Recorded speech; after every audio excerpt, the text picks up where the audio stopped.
Hello दोस्तों, मैं हूं दिनेश के वोरा। आप सबका बहुत बहुत स्वागत है टॉक शोज की नई सीरीज के अंदर। जी हाँ, हम प्रारंभ कर रहे हैं एक नया सीरीज जो हर हफ्ते आपके सामने एक शो के रूप में आएगा, टॉक शो के रूप में आएगा नयन पारिक जी के साथ।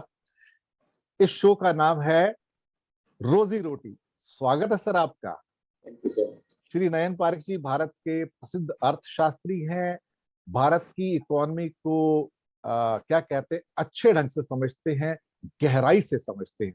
खास तौर से आम इंसानों के मुद्दे जिन्हें हम इस रोजी रोटी कार्यक्रम में उठाने जा रहे हैं, सीरीज में उठाने जा रहे हैं, वो आम आदमी से संबंधित है, आपसे संबंधित है दर्शक मित्रों, कि आपकी पॉकेट के ऊपर क्या बुरा असर पड़ रहा है। ऐसा क्या हो रहा है जिससे कि आपकी पॉकेट में से पैसे निकल कर जा रहे हैं और आ नहीं रहे हैं। क्या क्या वो फैक्टर्स हैं जो आपको नुकसान पहुंचा रहे हैं। सरकारें आपके प्रति कितनी व्यथित हैं या फिर कितनी संवेदनशील हैं, इसके बारे में भी बात करेंगे। और आपकी घर की चूल्हे चौकी की क्या परेशानियां हैं, आपका घर चल कैसे रहा है, क्या आप बच्चों की फीस दे पा रहे हैं, नहीं दे पा रहे हैं, हेल्थ के खर्चे उठा पा रहे हैं, नहीं उठा पा रहे हैं, या रसोई घर का बजट बिगड़ गया है आपका। खाने का तेल उसके दाम बढ़ गए, पेट्रोल डीजल के दाम बढ़ गए, दाल के दाम बढ़ गए। तो ये आपके घर का प्रोग्राम है रोजी रोटी। ये रोजाना का, रोजमर्रा की जो चीजें हमारी जिंदगी से जुड़ी हुई, ये उसका कार्यक्रम है। ये कार्यक्रम आपके लिए है, सिर्फ आपके लिए बना है। और हमें खुशी है कि हमारे साथ जुड़ रहे हैं श्री नयन पारिक जी। बहुत बड़ा इनका एक्सपीरियंस है। स्वागत है सर आपका। मैं बहुत लंबा चौड़ा इनका क्या कहते हैं कि इंट्रोडक्शन नहीं दूंगा, आप सब इनसे वाकिफ भी हैं। बस यही समझ के चलिए कि भारत के बड़े अर्थशास्त्री हैं, अर्थशास्त्र की समझ है, इकोनॉमी की समझ है, और आपके घर की रोजी रोटी के बारे में जितनी इन्हें जानकारी है, भारत में कम लोगों को है। नयन पारिक जी, कीमती समय निकालने के लिए धन्यवाद और स्वागत है एक बार फिर से। Thank you so much Dinesh ji, बहुत अच्छा लगा आपके साथ ये रोजी रोटी का आपने एक नया कार्यक्रम शुरू किया और उसमें सहभागी होने का मुझे आपने एक मौका दिया। बहुत ही आभारी हूँ आपका और बहुत ही आनंद महसूस कर रहा हूँ कि आपके साथ अब हर हफ्ते और आपके मित्रों के साथ हर हफ्ते जुड़ने का मौका मिलेगा, उनसे बात करने का मौका मिलेगा, एक ऐसी बात करने का मौका मिलेगा जिसमें एज इकोनॉमिस्ट बात ना करे पर एक कॉमन इंसान के साथ, एक हम और आप साथ में बैठे हो और अपनी ड्राइंग रूम में कैसे बात करें, इस तरीके से बात करेंगे कि लोगों की जिंदगी पे इकोनॉमी वगैरह के क्या असर है। तो ये एक अपॉर्चुनिटी, ये एक प्लेटफॉर्म जो आपने क्रिएट किया है उसके लिए आपका धन्यवाद और मुझे इसमें शामिल किया है, मुझे बहुत आनंद है इस बात बहुत का। बहुत धन्यवाद आपका। दर्शक मित्रों, सिर्फ 3 मुद्दे लेंगे, बल्कि आज तो हम गृहिणियों को भी कह सकते हैं, जो घर की गृहिणी हैं और जो घर में जो कमाई करने वाले लोग हैं, चाहे वो गृहिणी हो या फिर पुरुष वर्ग के सदस्य हों। 3 छोटे छोटे मुद्दे लेंगे बात करने के लिए। एक तो महंगाई का मुद्दा, कंज्यूमर प्राइस इंडेक्स और होलसेल प्राइस इंडेक्स, और खास तौर से आपकी इनकम बैंकों के अंदर क्यों कम हो रही है। इन्फ्लेशन, महंगाई बढ़ती जा रही है, लेकिन बैंक तो इंटरेस्ट देता नहीं। और तीसरा, हमारा फॉरेन एक्सचेंज का रिजर्व $600 बिलियन क्रॉस कर गया। उसके मायने क्या है, आम आदमी के लिए मायने क्या है।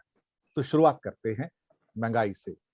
नयन जी, महंगाई तो सुरसा के मुंह की तरह बढ़ती जा रही है। अब तो जो नए फिगर आए हैं वो almost 12.94% WPI wholesale price index, और कंज्यूमर प्राइस इंडेक्स जो है वो 6.3% पे आ गया है। लेकिन हमारी पॉकेट तो ढीली हो गई है, और गृहिणी की जो बेचारी की जो क्या कहते हैं मजबूरियां हैं, उसे समझ नहीं आता कि दाल में कटौती करे या सब्जी में कटौती करे या खाने के तेल में कटौती करे। ये महंगाई डायन खाए जाता है, एक गाना भी आया था पहले। आपकी शुरुआती टिप्पणी लेते हैं।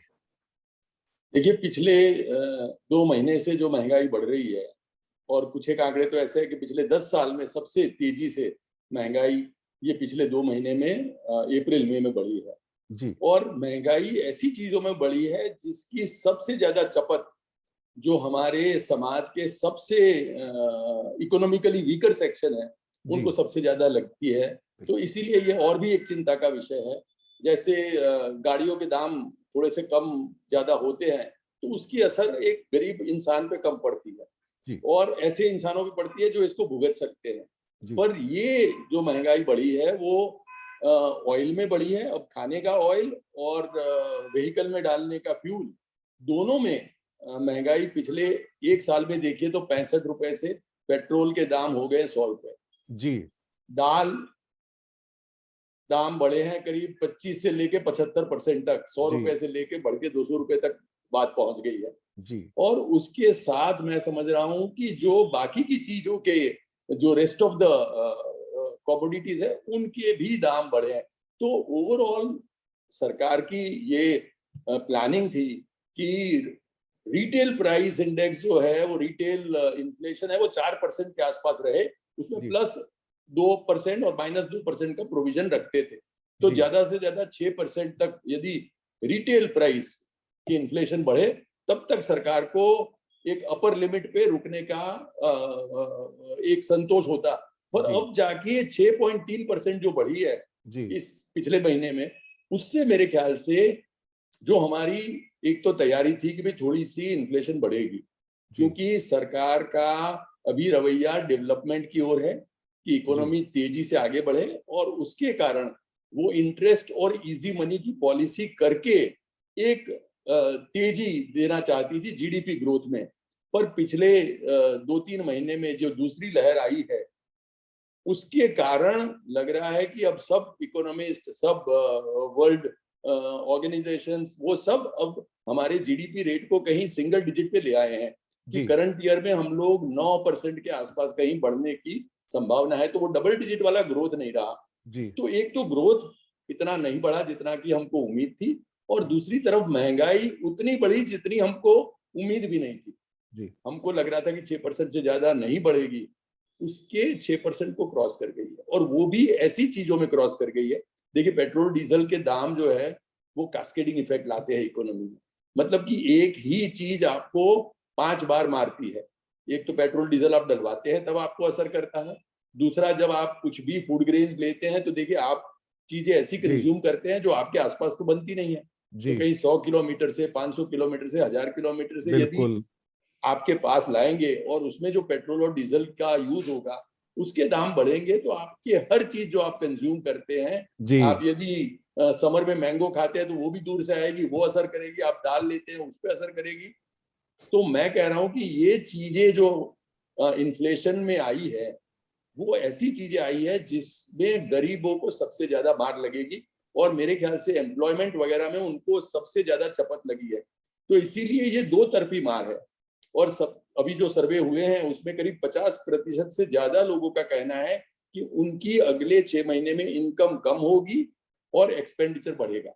वो दोनों तरीके से जो मार है, और ये तो थोड़ा एक्सपेक्टेड था, पर to extent by the which this inflation has gone up, that has surprised all of us कि भाई ये इतना अभी नहीं बढ़ना चाहिए था, थोड़ा बढ़ता तब तक तो बढ़ा। अभी गुजरात से जो मीठा केसर मैंगो आता है मुंबई में वो भी महंगा हो गया है, तो सीधा असर मेरी पॉकेट पे भी पड़ा है उसका देखा जाए तो। बिल्कुल अब मैं बिल्कुल। भी उसको उतनी मात्रा में नहीं खरीद पा रहा हूँ, हालांकि आम का शौकीन हूं मैं भी, और जी बाकी जो लोग हैं उनकी तरह भी है। हर चीज महंगी हो गई है। अब जो भी ट्रकों में सामान आएगा डीजल में आएगा। और इंडिया में करीब करीब 70% लोग ऐसे हैं देखा जाए तो वो मोटरसाइकिल पर चलते हैं, क्योंकि बाकी उनके पास यातायात का साधन है ही नहीं है। बिल्कुल। अब जिनके पास यातायात का साधन ही नहीं है तो बेचारा क्या करेगा। वो 90 रुपए पेट्रोल डालता था, अब बेचारा वो 105 रुपए, 103 रुपए, मुंबई में 103 रुपए है आज करीब करीब, अब वो डाल रहे हैं। तो बेचारा अगर यहाँ इतने ज्यादा पैसे लगा देगा तो सर इनकम तो कम हो गई। 97% की कहा जा रहा है कि वेजेस कम हो गए, सर घर कैसे चलेगा। मैं समझ रहा हूं कि ये एक ऐसी परिस्थिति है जहां की सरकार को कुछ एक ऐसी मदद करनी चाहिए जिससे कि जो गरीब लोग हैं उनके पास सीधे तरीके से कोई मदद हो। जैसे हम लोगों ने कोई मनरेगा जैसा एक प्लान करा है रूरल लोगों के लिए, ऐसे अर्बन लोगों के लिए भी करा जाए। जिनके पास नौकरी नहीं है उनके जेब में कुछ पैसे आए, ऐसे प्लान करना पड़ेगा। ऐसा प्लान नहीं जो आप और मैं चर्चा करें, जो पेपर में पढ़े, जो टीवी में देखे, पर ऐसा प्लान जैसे अमेरिका की सरकार ने किया था कि भाई कुछ डॉलर्स हर एक के बैंक अकाउंट में आ गए जो कि वो यूज कर सकता है। हमारे यहाँ ये परिस्थिति आई है कि हम लोग वो नहीं कर पा रहे हैं। तो सरकार के जो मन में है कि यदि आम आदमी को मदद करनी है, जो बिछड़े हुए लोग हैं उनको मदद करनी है, तो कोई एक ऐसा उपाय ढूंढना पड़ेगा, कोई ऐसा जरिया ढूंढना पड़ेगा जिसमें कि जिनके पास नौकरी नहीं है, जिनके थोड़ा सा इंटरेस्ट था वो भी कम हो गया है, और जहां दाम सब बढ़ रहे हैं, आपने जैसे कहा उसको मोटरसाइकिल लेके कहीं अपनी नौकरी के तलाश के लिए भी जाना है, तो उसको महंगा पेट्रोल डलवाना पड़ेगा, तो वो सोचेगा कि मैं डालूं या न डालूं पेट्रोल, और यदि उसके कारण उसके पास जो एक अपॉर्चुनिटी नौकरी की आती, वो भी शायद चली जाती है। तो एक हम लोग आम, शायद आप मैं ना खाएं तो ज्यादा असर नहीं होगा, पर वो एक ऐसा इंसान जो कि 1 लीटर पेट्रोल नहीं डलवा सकता अपनी मोटरसाइकिल के लिए, और उसके लिए उसकी नौकरी नहीं जाती है, नौकरी नहीं मिलती है, तो मेरे ख्याल से वो हमारे सबके लिए चिंता का विषय है। और सरकार को इस बारे में कुछ एक खास चीजें करने की जरूरत है, क्योंकि आप इकोनॉमी बढ़ाने की कोशिश कर रहे हैं, बहुत अच्छा है। आप इसके लिए इन्फ्लेशन थोड़ा सा बढ़े उसके लिए तैयारी कर रहे हैं, वो भी अच्छा है। पर यदि हम देख रहे हैं कि इन्फ्लेशन ज्यादा बढ़ रहा है, हम देख रहे हैं कि जीडीपी का ग्रोथ कम हो रहा है, तो सरकार को कोई ऐसी चीज करनी ही पड़ेगी जिसके कारण ये एक जो हम लोग पूरी लाइफ टाइम में हम लोग सबसे ज्यादा जो विपदा वाला साल इस साल देख रहे हैं, वहां सरकार का कोई मरहम लगे, वहां लोगों को कोई राहत पहुंचे। और तो और अभी आज मैं कुछ यंग गृहिणियों से बात कर रहा था जिनके छोटे बच्चे हैं, और उनके बच्चे कोई पहली क्लास, कोई तीसरी क्लास, कोई 5वीं स्टैंडर्ड में, 7वीं में। अब नया सेशन स्टार्ट हुआ है एजुकेशन का, तो उन्होंने मुंबई में बुक्स खरीदी हैं। वो कहते हैं कि पिछले साल की अपेक्षा 25 से 30% उनकी बच्चों की किताबें महंगी हो गई हैं। जो अभी मतलब कई हजार रुपए की उनकी किताबें हैं, और वो 1 साल का पूरा सामान आया है, यूनिफॉर्म वगैरह। और साथ में हेल्थ के एक्सपेंसेस इतने बढ़ गए हैं। तो ऐसे में अगर सरकार की ओर से बिल्कुल भी राहत नहीं मिलती है, जो कि कहीं मिलती नजर नहीं आती है, तो सर आम इंसान, अब ये इन्फ्लेशन में ये फिगर तो आते नहीं कि बच्चों की किताबों के पैसे बढ़ गए, हेल्थ के वो सारी चीजें जो हमारे खर्चे बढ़ते जा रहे हैं। तो हम तो देखा जाए, आम आदमी तो अपनी फाइनेंशियल जो कंडीशन है बहुत कमजोर हो गया है, जर्जर हो गया है। ये जर्जर व्यक्ति जो है, ये इकोनॉमी को संभाल कैसे सकता है सर? जो सरकार उम्मीद करती कि ये दोबारा से लोग आएंगे, फेस्टिवल सीजन आएगा, लोग खर्चा करेंगे, इनके पास बचेगा क्या जो आपकी इकोनॉमी को कंधा दे पाएंगे सर? सब इकोनॉमिस्ट और सब जो गवर्नेंस में है वो मानते हैं कि रूरल डिमांड हमारी जो है वो इस 2-3 महीने में और आगे के 6 महीने में बहुत ही ज्यादा अफेक्ट होगी, और ये रूरल डिमांड जो अफेक्ट होगी उसका हमारी इकोनॉमी पे असर पड़ेगा, और उसी के कारण हम सब अपने पूरे सोसाइटी का ग्रोथ, देखिए हम लोग बात तो गरीबों की कर रहे हैं कि भाई उनको मदद करना है, पर गरीबों को जब तक मदद नहीं करेंगे तब अपने आप को आप मदद नहीं कर पाएंगे। हमारे जो ज्यादातर पॉपुलेशन है वो कहीं मिडिल क्लास और बिलो पॉवर्टी लाइन के आसपास है, और यदि वो लोग स्ट्रांग नहीं होंगे, वो लोग वीक रहेंगे, तो वो जैसे कहते हैं कि the strength of the chain is as much as the strength of the weakest link. तो यदि एक वीक लिंक को हम वीक छोड़ देंगे और मानेंगे कि सिर्फ इनको तकलीफ है, तो हमारी ये सबसे पहली गलती है। हम लोगों को मानना पड़ेगा कि एक यदि इंसान नहीं खा पाता है कहीं भी पूरे देश में, तो मैं और आप भी कुछ हद से, कुछ तरीके से, कुछ एक्सटेंट से हम भी सफर करेंगे। आज नहीं तो कल करेंगे, कल नहीं तो परसों करेंगे। हम यदि खाना नसीब कर लेंगे तो और चीजों में सफर करेंगे। और हम पूरी सोसाइटी में जब तक वीकेस्ट लिंक को स्ट्रॉन्ग नहीं करेंगे, तब तक हम अपने आप की स्ट्रेंथ को ओवर एस्टिमेट कर रहे हैं। हम समझ रहे हैं कि हम लोग स्ट्रेंथ अपनी बढ़ाएंगे और वो लोग वीक होते रहेंगे, वो नहीं है। हम लोग मानते हैं कि कुछ एक 5 इंडस्ट्रियलिस्ट या 50 जो गरीब और अमीर लोग हैं वो अमीर होते जाएं, वो एक समाज की समृद्धि की बात नहीं है। और वो अच्छे लोगों के लिए, जो पैसे वाले हैं, उनके लिए भी ये एक भय की बात है यदि हमारे में से कोई भी इंसान को खाने पीने की और रहने की दिक्कत है। तो इसीलिए जो ये डेवलप्ड इकोनॉमी हुई है अमेरिका वगैरह में, they are strong because their weakest person is also above a certain level. बिल्कुल हम लोगों को बिल्कुल। वो करना है कि हमारे जो सबसे पिछड़ी भाई है, मित्र है, वो भी एक लेवल पे आ जाए, और तब जाके हम एक ऐसे समाज का निर्माण कर पाएंगे जो कि समृद्ध है, जो कि स्वस्थ है, जो कि इन्फ्लेशन का मार खा सकता है, जो कि डेवलपमेंट का फायदा पा सकता है। तो ये करने की हम सबको एक सेंसिटिविटी डेवलप करनी बहुत जरूरी है। अब दूसरा मुद्दा आता है, ठीक है WPI का रीसेटिंग कर रहे हैं, उसमें भी कुछ सरकार की छोटी मोटी कोई स्ट्रेटजी चल रही होगी। खैर उसको फिलहाल साइडलाइन करके एक मुख्य मुद्दे पर आते हैं दूसरे, कि अब इन्फ्लेशन इतना बढ़ गया और बैंकों के इंटरेस्ट 2.75% और 3%, और जो बेचारे बुजुर्ग लोग, सीनियर सिटीजन, मैं भी सीनियर सिटीजन हूँ, हम लोग जो थोड़ा बहुत एफडी में पैसा रखते हैं जिससे हमें कुछ इंटरेस्ट आता है और घर चलाते हैं, वो इंटरेस्ट कम होता चला जा रहा है। तो हमारी इनकम तो माइनस में हो गई नयन जी। तो रोजी रोटी के जो दर्शक हैं उनका एक प्रश्न ये भी पैदा होता है कि आज बैंकों में रख के हमें कुछ मिल तो रहा नहीं, बल्कि हमारी इनकम तो माइनस में जा रही है। हम कहाँ जाएं, हम क्या करें, ये प्रश्न है। देखिए, मैं देख रहा हूँ कि कहीं डेवलप्ड इकोनॉमी में जाता हूँ मैं, जैसे अमेरिका में गया, यूरोप में गया, तो मैं देखता हूँ कि वहाँ जो ट्रैवल हमारे मदद करने वाले लोग होते हैं, जो हम लोगों को जगह दिखाते हैं, बाकी की मदद करते हैं, वो सब 65, 70, 75 ईयर्स के होते हैं। तो हम लोगों को अपनी सेहत को ठीक रखना पड़ेगा। हम लोगों को ये समझना पड़ेगा कि हम लोगों को अब जब तक जिएंगे तब तक कुछ ना कुछ काम करना पड़ेगा, अपनी रोजी रोटी का ख्याल रखना पड़ेगा। वहाँ जैसे देशों में इंटरेस्ट रेट है ही नहीं, तो वो जो इंसान वहाँ 75 साल का है, वो भी अपना एक तो सोशल सिक्योरिटी से कुछ पा लेता है, और उसके बाद के जो भी अपने घर के खर्चे हैं वो अपना काम करके निकालता है। हमारे यहाँ सोशल सिक्योरिटी की व्यवस्था आप देखते हैं कि बहुत कम है, और आपने यदि नौकरी की, बिजनेस किया, सरकार को टैक्स दिया, और उसके बाद यदि आपको कहीं जरूरत पड़ी तो प्रोविडेंट फंड के अलावा आपके पास कोई ज्यादा उपाय नहीं है। जैसे आपने कहा, आप समझते हैं कि यदि आपने बैंक में एफडी में रख दिए पैसे और उसके कारण आपकी पूरी जिंदगी आप निकाल पाएंगे, वो मेरे ख्याल से हम लोगों को एक बार, हमारे सभी मित्र जो ये देख रहे हैं, उसको एक बार रिव्यू करने की जरूरत है। तो सरकार करेगी करेगी, नहीं करेगी नहीं करेगी, आपको अपनी सेहत ठीक रखनी है।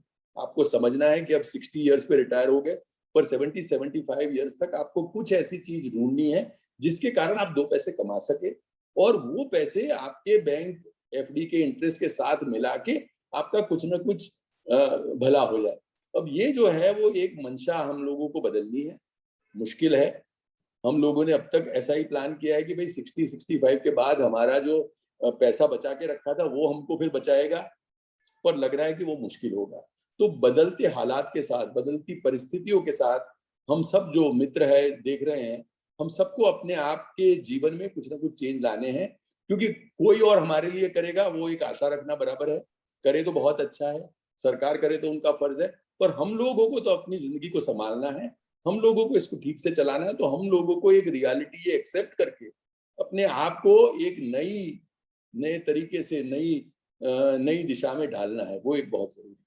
दर्शकों, संघर्ष इसका मतलब बहुत लंबा है। 60 के बाद संघर्ष कम नहीं होगा, बढ़ जाएगा, क्योंकि यहाँ हेल्थ की समस्याएं भी हैं और जेब में पैसा होगा नहीं, नौकरी कोई देगा नहीं। तो क्या ऐसा कुछ किया जाए जिसके द्वारा कि कुछ दो पैसे आ जाए, क्योंकि ये उम्मीद करना कि सरकार आके आपको सुविधाएं देगी, तो शायद वो ऐसा लगता है कि फिर आप चांद की तमन्ना कर रहे हैं या सूरज की तमन्ना कर रहे हैं। मत कीजिए, वो आपको नहीं मिलेगा। लास्ट मुद्दे पे आते हैं, थोड़ा सा टेक्निकल भी है, लेकिन अल्टीमेटली वो भी कहीं ना कहीं हमारी देश की अर्थव्यवस्था की सेहत से जुड़ा हुआ है। हमारा फॉरेन एक्सचेंज का भंडार $600 बिलियन क्रॉस कर गया। खुशियां तो लोगों को हो रही हैं, लेकिन आम इंसान की जिंदगी में क्या उससे कुछ बेहतरी होगी? मुझे नहीं लगता, क्योंकि उसका उससे कोई ताल्लुक नहीं है। ये एक किस्म का डेट है, या आपके जो आके फॉरेन इन्वेस्टर आते हैं, भारत में पैसे लगाते हैं, वो अगर कभी वापस ले जाएंगे तो वापस भी चला जाएगा। तो ये एक बहुत बड़ा रिस्की प्रोपोजिशन है, और इतनी बड़ी संख्या में रखना ये फॉरेन एक्सचेंज। और भारत बेसिकली क्या है कि इंपोर्ट सरप्लस वाली इकोनॉमी है, एक्सपोर्ट सरप्लस की इकोनॉमी नहीं है। चाइना की तरह, सऊदी की तरह, या बाकी कई देशों की तरह जहां एक्सपोर्ट ज्यादा है और इंपोर्ट कम है, तो उनका तो वाजिब है जो भी भंडार होगा। रशिया का भी भंडार बहुत है, लेकिन वो हथियारों को बेच के पैसा कमाता है ज्यादा करके वो। पर हमारी तो क्या इंपोर्ट ज्यादा है और एक्सपोर्ट जो है कम है। तो नयन जी, आम इंसान के हिसाब से अब $600 बिलियन पे खुशियां मनाई जाएं या फिर कुछ चिंता की जाए, क्या किया जाए? उसको एक थोड़ा सा आपने तो खैर बहुत ही अच्छे तरीके से इसका एक बैकग्राउंड क्रिएट कर लिया, तो मैं भी समझ रहा हूँ कि इसको पहले तो एक हम समझ ले कि इसका मतलब क्या है। $600 बिलियन हुआ, इसका मतलब क्या है कि हम पहले वो 5 देशों में शामिल हो गए कि जिसके फॉरेन एक्सचेंज रिजर्व्स विश्व में सबसे ज्यादा है। 600 बिलियन डॉलर के प्लस का जो क्लब है, रशिया के साथ हम बरोबर हो गए और रशिया और हम करीब 605 बिलियन डॉलर पे आ गए। और ये फॉरेन एक्सचेंज रिजर्व्स के प्लस क्या पॉइंट है कि भाई आपके जो इंपोर्ट बिल है उसके लिए आपके पास सफिशिएंट फॉरेन एक्सचेंज रिजर्व्स है। नॉर्मली 12 महीने का ठीक माना जाता है, अभी आपके पास ये बढ़ गया है, तो 18 महीने का जो इंपोर्ट बिल है उसके बरोबर आपके पास फॉरेन एक्सचेंज रिजर्व्स है। तो ये एक आपके लिए एक देश के तौर पे थोड़ा सा एक अच्छा मुद्दा है। सामने इसके जो नेगेटिव पॉइंट्स है या इसके जो भय स्थान है जो आपने सही तरीके से पहचाने, वो हम लोगों को देखने की जरूरत है। एक तो ये कि आपने कहा कि भाई ये हमारा खुद का कमाया हुआ है कि नहीं, तो फॉरेन एक्सचेंज रिजर्व्स भी ऐसा होता है जैसे हम कमाते हैं, खर्चा करते हैं, जो बचता है वो हमारा रिजर्व्स है।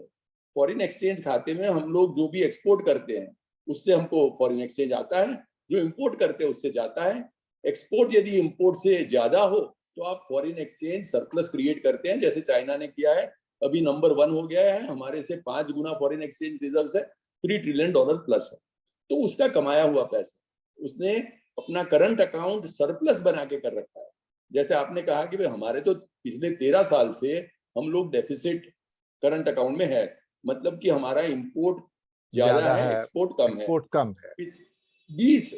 2020 में एटलीस्ट 3 क्वार्टर हमारे ऐसे गए कि जब हम लोग करंट अकाउंट सरप्लस थे, हमारा एक्सपोर्ट बढ़ा और इंपोर्ट कम हुआ। तो 3 क्वार्टर एक साथ हुए, तो मुझे लगा कि अब हम लोग स्टेबलाइज करके एक करंट अकाउंट में सरप्लस इकोनॉमी के तौर पे बाहर आएंगे।